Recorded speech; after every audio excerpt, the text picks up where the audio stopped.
FRLE Presentation, the Socio-Political Factors Affecting Retail Ashbrook. So in slide 2, we have the current retail landscape. I'm going to be focusing on luxury retail, such as Gucci and Chanel. Shopping in stores, seasonal fashion shows. Gucci has 5 a year, Chanel has about 6 a year, heavily reliant on import and export, fast pace with all of their seasons, mainly focusing on sustainability, selling the brand as a whole, and creating loads of revenue up in the billions. In slide 3, I made a tiny timeline from 1979 to 2019, at the beginning of online retail to the outbreak of COVID-19 in December. So for luxury brands and origins, I'm going to be focusing on Gucci and Chanel. So Gucci opened his first stores in Florence as he was working at the Savoy, and he got inspiration from looking at the luggage in the hotels in London. He expanded to Rome. His son opened up the first store in Milan. In 1953, he died sadly as they were opening up in the Savoy in the US. In 1960s, the stores were opening in Florida, London, Beverly Hills. The stores opened in 1970s in Paris, again, and more stores in Beverly Hills and Hong Kong. And in 1980s, Gucci created a ready-to-wear collection, and it's shown for the first time with great success. In 2003 to 2004, Kering, the luxury acquiring group, acquired Gucci. In 2014, Marco Bizzarri became CEO, and now currently the creative director is Alessandro Michele from 2015 onwards. For Chanel, they opened their first stores in Paris in 1910. In 1920s, it created the black dress, showing ankles and eliminating corsets, so to empower women for women's suffrage, and also creating her favorite smell, Chanel No. 5. In 1931, she was offered a deal in Hollywood, and therefore to design costumes and outfits, and she left Paris. In 1971, she dies from a heart attack. 1983 till 2019, it was Karl Lagerfeld who became chief designer until his death. And it's been overtaken by Virginie Viard until now, ever since Karl's death. So in the next slide 5, you'll have Gucci's revenue. Chanel's revenue is actually $12.3 billion. That's $12.3 billion that Chanel has coming in 2019 before everything. So Gucci sustainability, what do they do to better the environment? It started off with their going fur free. In their 2018 collection. They also have their Gucci Equilibrium. So it's designed to connect people, planet, and purpose. So what this is when they're going to produce something, they're going to see if it is at an equilibrium. So if it balances, that if they produce something, what is going back into the environment? What materials are they using? Where are they sourcing it from? Is it truly sustainable? Is it truly environmental? Is it really going to help the environment? Are they going to be an ally to the environment? They also have their UNICEF Girls Empowerment, which is amazing, which has been sponsored by the likes of Beyonce and Salma Hayek. And in Bizzarri, 2018, he quoted when he became CEO, he said, "Being socially responsible is one of Gucci's core values, and we will continue to strive to do better for the environment and animals, henceforth from then on going fur-free." And online, there's this Good on You. It's this online report where you can see a brand's sustainability rating. And it says that their sustainability rating is a start, but that's only because they started only 2 years ago, 2018. So I feel like if you gave them a bit more time, they would develop into being a sustainable brand. And we'll see this in their post-COVID scheme. For Chanel, they said that they want to minus 40% of the carbon footprint in the perfume bottles that they have. And in 2018, they also said they would be banning fur and exotic skins from future collections to become more sustainable. And on the same Good On You website online, their sustainability rating is not good enough. Gucci has had their fair mishaps of what they've allowed to go down their runway in their 98-year history. In the pictures in slide 11, you'll see a sweater that goes above the mouth that people have argued that imitates blackface, which has a long cultural line and history of the detriment of Black people. How could this go down through a whole board and them not going once saying, oh, this design doesn't look like it should be going down the runway? And previously they had this model go down in one of their runways. And if you see there in the presentation, it's the Chic hat.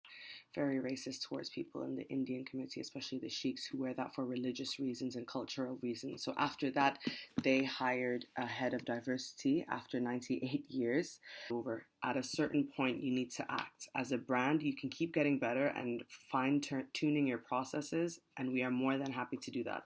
But today is a moment to act.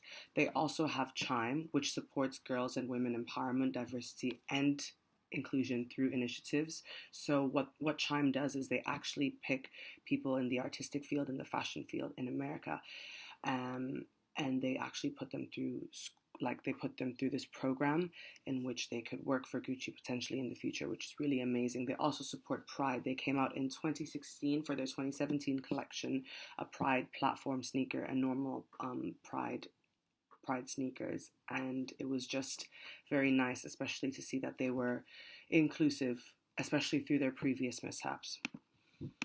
Chanel's diversity and oversights and lack thereof. I would like to begin by saying that Chanel announces their innovative change to amplify voices of color. They also hired their diversity chief, but personally I do not see Chanel doing anything to change their anti-Semitic past. It's recently come out that Coco Chanel was secretly a Nazi, and she was in bed with a Nazi, and a book came out. It was called Sleeping with My Enemy. It's on slide 12. And when you see this, and when you see the collection walking down the runway, and when you see in the picture I've included there only one black model in a sea of models, I think that they're not very diverse. I understand that demographic is older, rich, white European women, but I feel like they're not really doing enough. They also hired their very first transgender model for Chanel Beauty, but I don't believe with Coco Chanel's problematic past and what Karl Lagerfeld has said as a German about Jews and being misogynistic in the certain comments he's made. I feel like Chanel just needs to step it up a little bit, especially if they are leading to make more than $12 billion a year. So in 2016, Brexit happened. So what Brexit is going to do for the retail world? So it's going to escalate costs between importing and exporting. These two brands are European brands, Central European brands. Even though Chanel has their global headquarters in London, that's going to be much more expensive for them to have, especially if they're going to have to go back and forth through the channel that is Europe. The tax is going to be a lot to import and export. I believe that also they've lost a 6% GDP due to Brexit and 30% GDP due to Corona.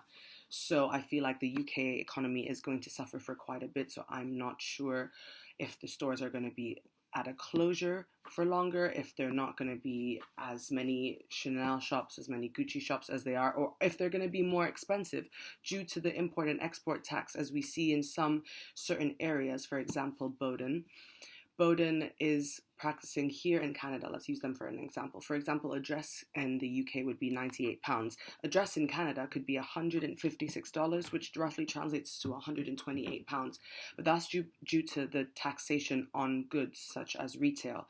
This might be happening to the United Kingdom with such luxury shops such as Gucci and Chanel. So in COVID-19, Gucci closes their Italy production sites until March 2020. They've suffered actually during the pandemic as their dependence on Asia took a hit. They lost 22% of their revenue, and they're looking to cut back on wholesale. Chanel, however, says that the virus will impact the luxury sector, but they do not want to sell stuff online. They have some small stuff, as in their Chanel Beauty and perfumes, but they do not want to sell clothes or their shoes or anything online. They want to keep it exclusive, as does Gucci now. As they said, they're not going to do wholesale anymore because of how much money they've lost. They want to really cut back, and they've said that exclusivity will be even more paramount than before. So I have a feeling that luxury shopping is going to be a lot more expensive than it was before, even though it was already starting off at a high price. So what happened during lockdown that raised a lot of socio-political awareness. The death of George Floyd has shocked the world. It was in America, and it moved all the way to Europe. It moved all the way to Asia with protests everywhere and peaceful protests. And it shined a light on the government that we have, especially in the UK, with everything that's happening. And it wasn't just George Floyd. It's been George Floyd. It's been Breonna Taylor. It's been Tamir Rice, who was a 12-year-old that was killed because he had a toy gun. And I feel like now is the time for luxury brands to use the money and facilities they have and the voices they have to help the people who are in need, especially in the US. And we will see that with Gucci. Also, what happened is it's Pride Month. But sadly, because the things that happened with George Floyd, Pride has kind of been overshadowed due to all of the Black Lives Matter protest and what was sadly happening with the rioting in America. So how Gucci supported BLM. So they posted a message of solidarity. That was one. They donated to a lot of associations like the NAACP, Colin Kaepernick, who was an ex-NFL player, his association, and also the 8 Can't Wait Association. They've all given money to that. Number 3, which actually shocked me personally, is that they stopped all operations in the US to allow employees to grieve. This shows that this brand truly does care about those who were affected. And 4, to be a part of the solution and not a problem with their charities such as Chime, with their UNICEF Girls, with their Diversity Act of allowing people to not get the same opportunities as people who would, for example, go to Parsons and all of this. It's been great that Gucci's really shining a light on this and not just posting a black box. Is exactly what Chanel did. Chanel didn't post anything else except for the black box and say that they're not racist. So in not an attempt to name and shame, but kind of to name and shame, Chanel with their very problematic past, should have done better, because now a lot of people are boycotting brands. A lot of people are actually boycotting brands that they see as non-diverse. And unless Chanel makes a change, I don't think Chanel is going to get a lot of Gen Z's money, particularly. And I know that's not their demographic at all. But when their demographic dies, who are they going to look to next? That's all I've got to say for that. The post-COVID-19 scheme for fashion shows. So Gucci, in regard to their Gucci Equilibrium, has decided to cut down and become seasonless. So before, as I said, the fashion industry was seasonal fashion shows. No, Gucci's only going to do 2 shows a year instead of 5 shows because they want to lessen their carbon footprint. Chanel, however, with a rating score of not so sustainable, has decided that they're going to keep all 6 of their fashion shows instead of lessening their carbon footprint. So in 21, we have post-COVID-19 scheme for Gucci sustainability. They just released their off-the-grid collection. Everything was resourced sustainability. Everything was made by recycled organic materials. They had Lil Nas X, who is a rapper who is openly gay. And this is such a big thing because he was in the closet even after his hit came out. And he's black, he's openly gay, he's on Gucci's new campaign. Jane Fonda, actually, people who don't know her just see her, oh, it's an old white woman. She's not. She adopted a Black Panther's daughter when the Black Panther went into jail. She's been an activist for the environment, for women, for Black lives, for people of color since the early 80s, 90s. And it's so nice to see that she's on the campaign as well. Well, Chanel released is that they've released this thing called their Chanel Mission 1.5 degrees, and they want to, and I quote, to plans to limit the world's average temperature increase to 1.5%.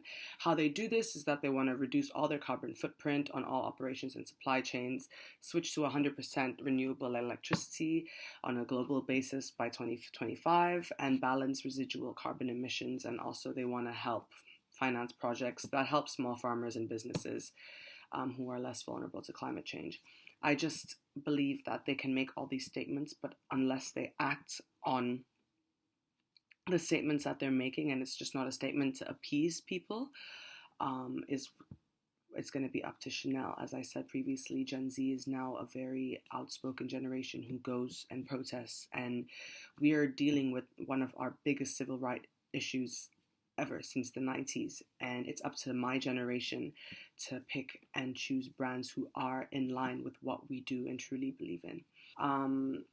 I believe that Gucci are starting somewhere. They've just started their sustainability plans in 2018. They're off to a good start. And going forward, I feel like with everything they've done for the BLM and everything they've donated and everything they keep doing to try and better themselves, I'm very happy that I see brands such as Gucci and Chanel and Burberry as well.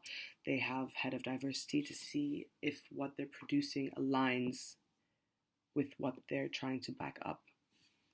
Thank you.